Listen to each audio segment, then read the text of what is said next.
monsters. Whatever their shape, tornadoes grind across the nation year after year, bringing terror, death, and destruction. Since 1950, NOAA records show tornadoes have struck every state in the Union, killing thousands and injuring more than 100,000. But far fewer die or are injured when people are prepared. Most of them were ready when one of the biggest tornadoes ever seen struck Wichita Falls, Texas. It was an April afternoon, the one they called Terrible Tuesday.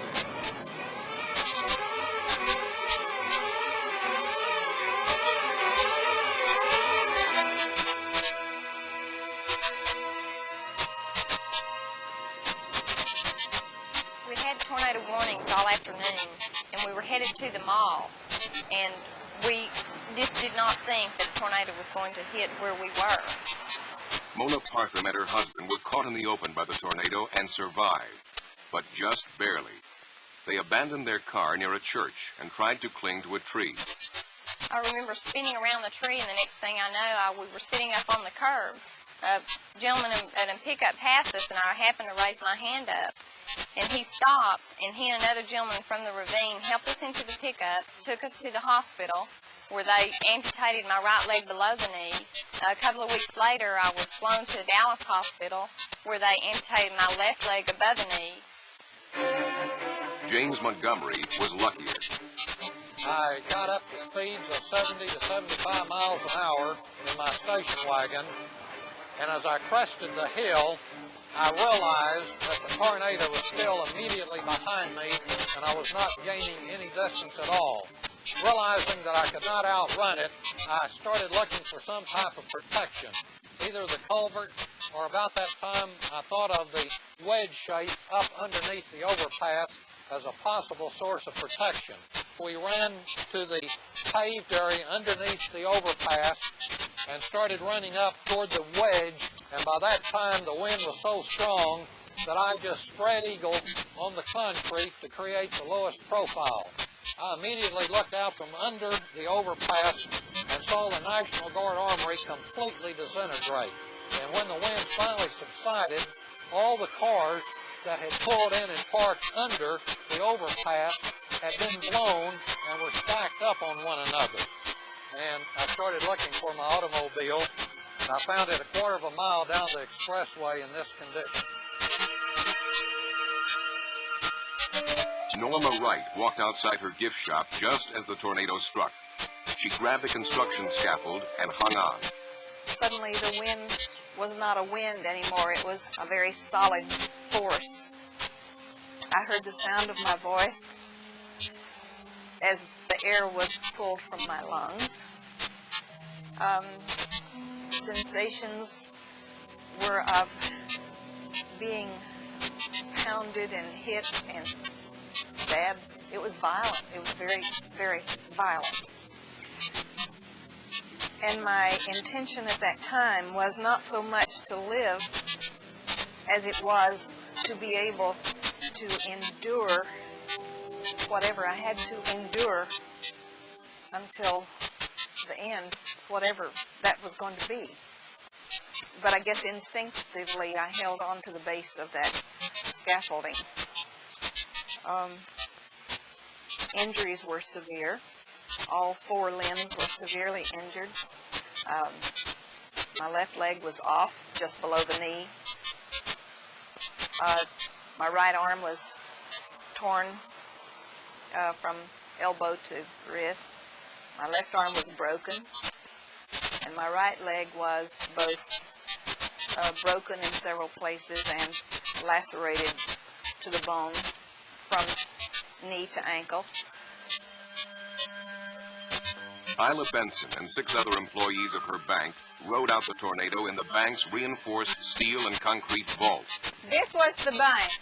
They had sounded the tornado sirens that afternoon, but we really didn't pay any attention to them. So I made a call home to my son, and he said, "Mom, there is a bad storm coming, so please take cover." So 7 of us employees went into the vault, and we knelt on the floor, and we could hear this roaring sound. And then all of a sudden we just felt like we was going to explode and our ears needed popping. So we stayed there for a while till everything got quiet. And then we got up and we looked out and we just couldn't believe what we saw, because there the cars that were in the parking lot were now in the bank's lobby, and there was no bank left.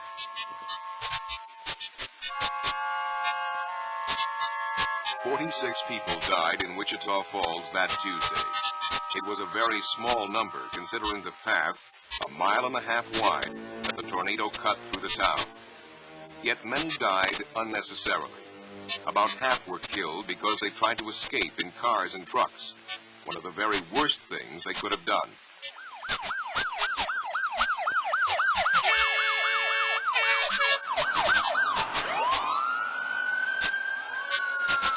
Most of the people of Wichita Falls know better. Their city has an outstanding disaster plan. Mark Wilson is the director. The city annually conducts a disaster exercise involving all of the city departments and divisions, as well as the total medical community. We have found over the years that the disaster drill has greatly enhanced our capability of dealing with a disaster. Many researchers came into our city following the disaster, and without exception, each one of those researchers concluded that we should have had perhaps as many as 2,000 fatalities.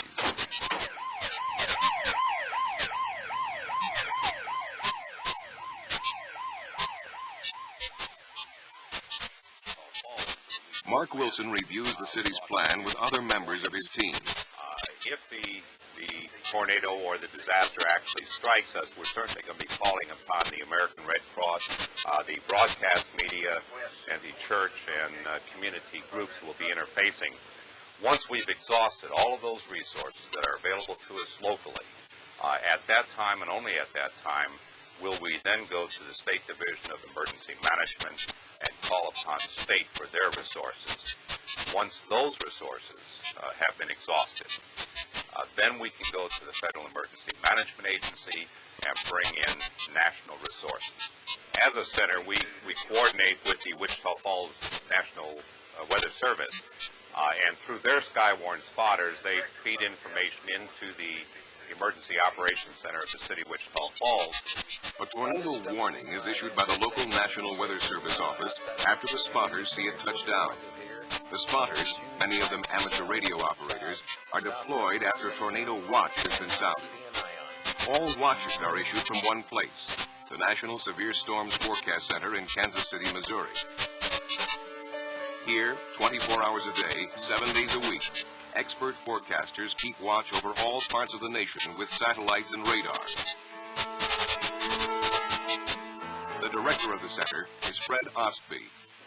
As part of the National Weather Service mission in saving lives and property, we're here to issue tornado or severe thunderstorm watches for any area in the lower 48 states where the threat appears.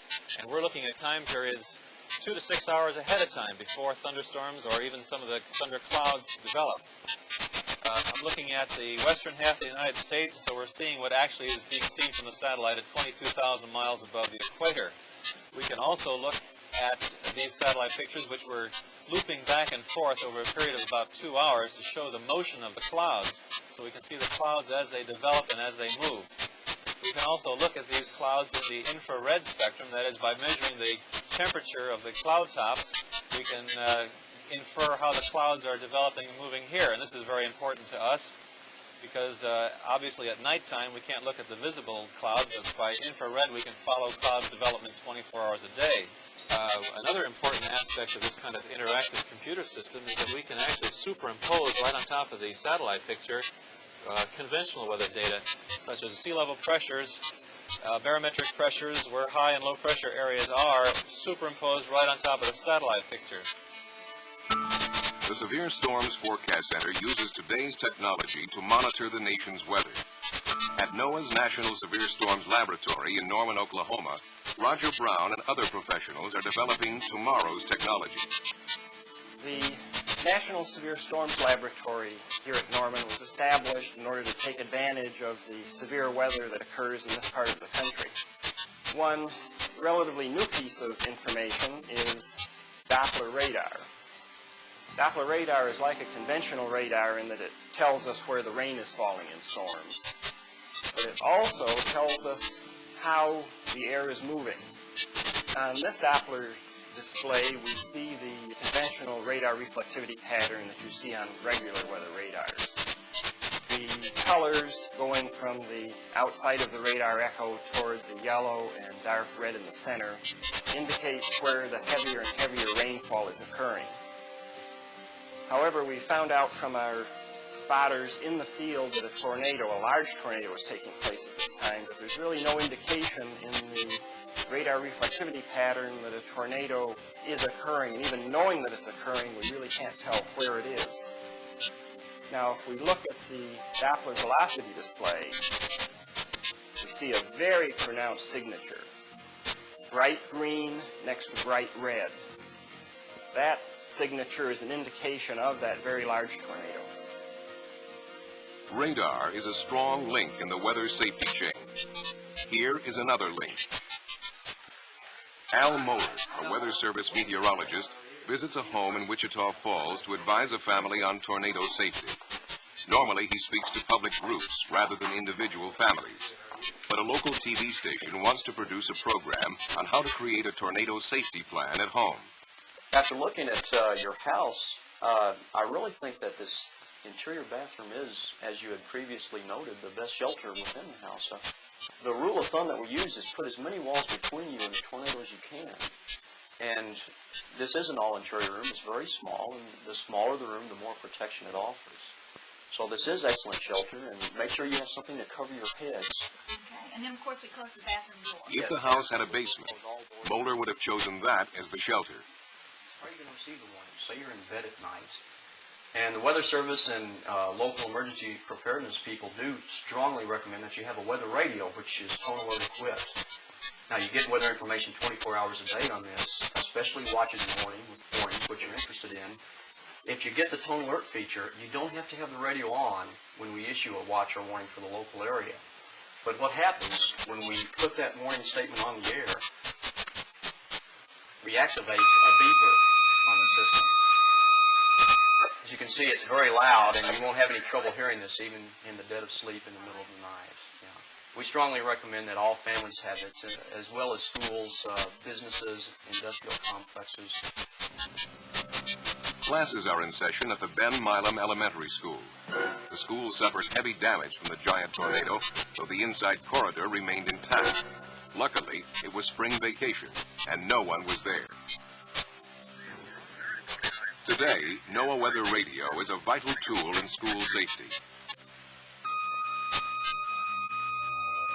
is a test of the NOAA Weather Radio warning device.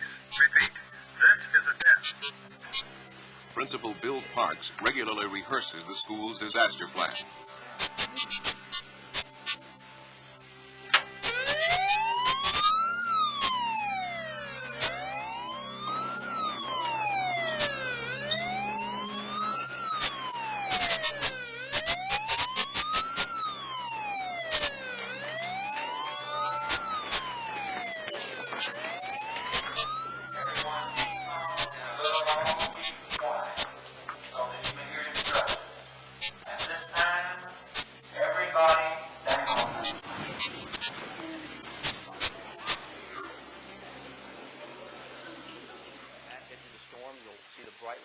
If another tornado visits Wichita Falls, a tornado warning will activate the school's disaster plan, and it will most often be based on what a spotter sees. We simply cannot do without spotters. Even in the future, when we have Doppler radars all over the country, we will not be able to do without spotters and that human element. So the machines help us a lot, but we've got to have the man-machine mix in this program to accurately get to the public what is about to happen to them. This is WB5SXX out at the state. The man who first spotted the Tuesday tornado was Glenn Watley. Watley was assigned to the stadium. Other spotters were deployed around the city when the tornado watch was issued by the Severe Storms Forecast Center in early afternoon. Other spotters were stationed at the local weather office. All were linked by amateur radio. The media repeatedly warned residents in the 11-county area. The network of spotters came busily to life. Roger. Charlie and Ben are doing your reporting. Ben's driving about 50. The TV station is off the air. A few minutes later, the horror begins. Anyone in the sound of my voice, there is a tornado on the ground near the Psych Center area in Wichita Falls. Please take cover. GPO. Where's GPO? Okay, that thing looks like it's moving directly east. It's on the north side, still on the ground. Why don't you please go ahead? Golly, I'll tell you what, they've got a bad one up there. And it appears to be coming into the town, heading towards the Cal Freeway. I'm a little bit out in front of it, but I'm far enough away where I think I can zip out if I have to. I'll try to stay as close as possible. What direction and where's the location, please? 5% 369. Okay, 5% 369. It is heading along Southwest Parkway. Is that right, Joe? That's Roger. How wide is it? 35. That's say about 10, 30 blocks wide. Now, it's a big one, man.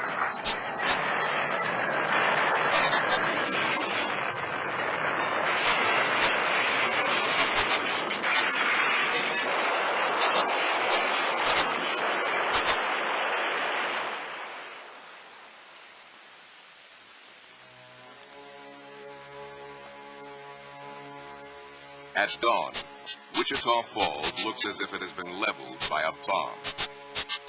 46 are dead. 1,700 are injured. 5,000 homes have been demolished, and many of the 25,000 who occupied them are homeless. The American Red Cross and other voluntary groups are on the scene with nursing care, clothing, and shelter. Wichita Falls quickly exhausts its own and the state's resources, and the Federal Emergency Management Agency steps in. 1,400 trailers are brought in to provide temporary housing. The city has to stencil street names on curbs. With familiar landmarks gone, many residents can't find their neighborhoods. Rebuilding begins immediately. With it comes an awakening sense of humor.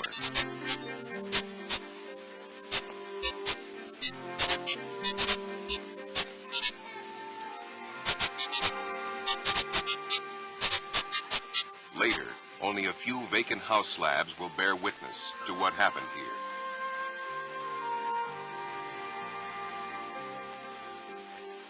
But Wichita Falls hasn't forgotten.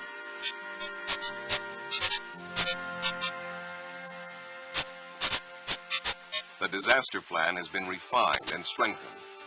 Once again, the basic do's and don'ts are presented to the public.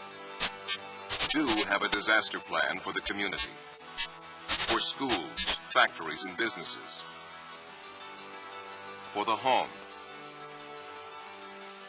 Listen to NOAA Weather Radio. You'll find it between 162.4 and 162.55 megahertz on the public service band.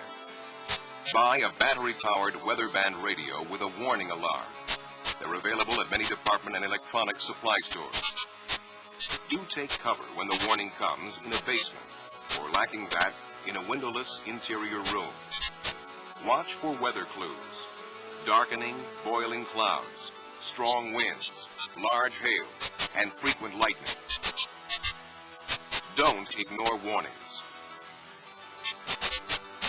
Don't try to escape in a car or truck. Don't open windows or doors. Don't stay in a mobile home. Nearly half of those killed by tornadoes in recent years were in mobile homes at the time. If necessary, take shelter in a ditch or ravine. Lie flat and cover your head.